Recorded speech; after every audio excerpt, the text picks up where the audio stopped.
आज काही वेळ स्वतःसाठी. नमस्कार सर्वांना. म्हटलं आज काहीतरी स्वतःच्या आवडीचं आपण बनवून घेऊ. आता नेहमी घरच्यांसाठी, मुलांसाठी, मुलांच्या आवडीचा आपण नेहमी बनवत असतो, पण स्वतःकडे कधीच लक्ष नाही देत. पण 2 दिवस झाले आता मुलांची स्कूल चालू झाली.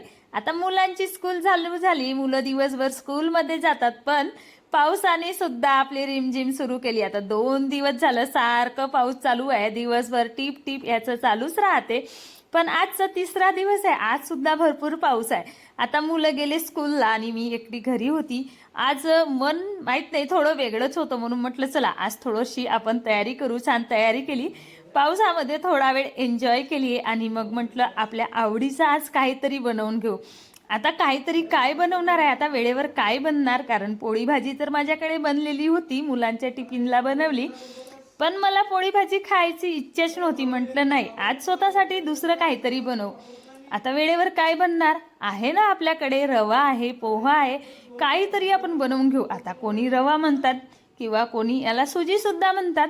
आता इकडे 1 वाटी रवा घेतली, 1 वाटी जाड पोहा आणि 1 वाटी दही घेतली. आता पोहा पाण्याने धुवून घेतली, रवा आणि पोहा भिजत घातली आणि आपल्याला लागेल तेवढा याच्यामध्ये पाणी घालायचं आहे. 1 वाटी दही घातली, नमक घातली, याला 1 तास भिजत ठेवली. आता हा भिजेपर्यंत आपल्याला चॉपरमध्ये कांदा, टमाटर, सांबार आणि 1 हिरवी मिरची चॉप करून घ्यायची होती. आता माझ्याकडे गाजर बीट नव्हतं, म्हणून म्हटलं ठीक आहे, गाजर बीट शिमला मिरची नाही आहे तर आपण हे नाही घालू, पण आपल्याकडे जे अवेलेबल आहे आपण ते याच्यामध्ये घालू.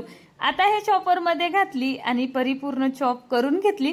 पण आपलं इकडे मिश्रण रेडी झालं होतं. आता हा मिश्रण रेडी झाला म्हणून म्हटलं याला पिसून घेऊ मिक्सीमध्ये आणि याला 2 चक्कर लावायचे आणि मग काढून सनी आपल्याला याच्यामध्ये जे आपले चॉप केलेले आहेत टमाटर, कांदा, सांबार, हिरवी मिरची हे याच्यामध्ये मिक्स करून घ्यायचे आहेत.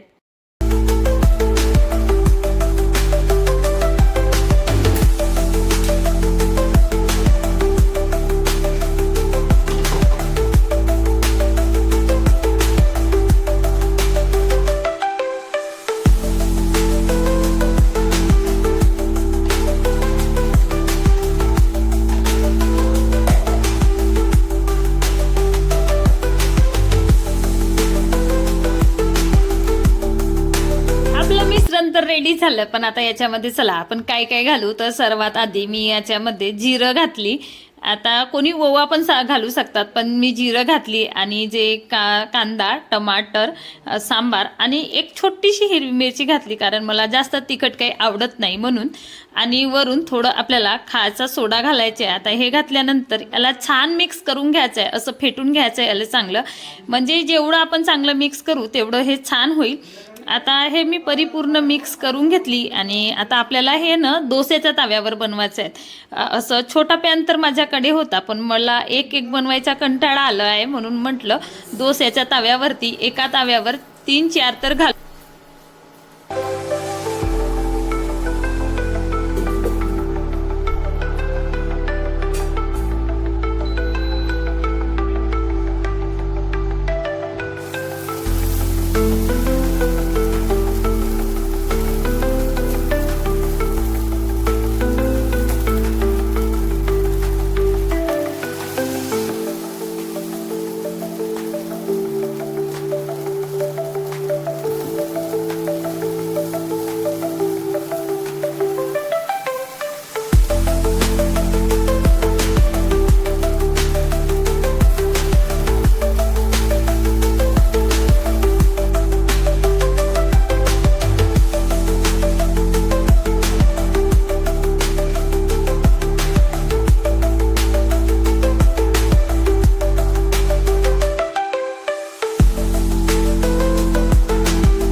तेल लावून घेतली आणि याच्यावरती छोटे छोटे असे उत्तपम बनवली.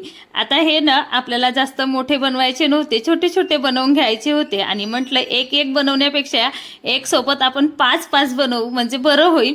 आणि पीठ आपलं हे जाड राहते त्यामुळे आपण जास्त याला पातळ करू शकत नाही आणि पीठ जर पातळ केलं तर आपलं हे उत्तपम सुद्धा व्यवस्थित रेडी होणार नाही. म्हणून असं आपल्याला छोटे छोटेच बनवून घ्यायचे आहेत आणि वरून याच्यावरती तीळ घालायची. तीळ घातल्यानंतर याच्यावर छान तेल घालायचं. तेल घातल्यानंतर असे परतवून घ्यायचे आणि खरंच खूप अप्रतिम चवीला बनतात आणि एकदम सॉफ्ट लुसलुसीत होतात. तुम्ही सुद्धा एकदा असं ट्राय करून बघा. आता याच्यासोबत खायला मी तर सॉस घेतला, पण तुम्ही फल्लीदाणा चटणी किंवा खोबरा चटणी सुद्धा बनवू शकता.